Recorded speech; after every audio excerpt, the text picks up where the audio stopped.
આ દુઃખની વાત કરું તો કાલ મારા ઘરનું બધું વેરાઈ ગયું તું.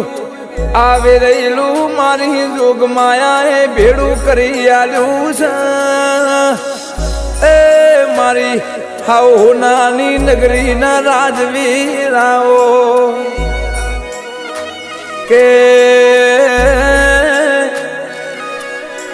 આજની તારીખ માયામાં ઘેરથી નીકળીએ એટલે હારા હારા એ ભલભલાની ચાર ઓછો થઈ જાય છે. હારા હારા જોતા રહી જાય.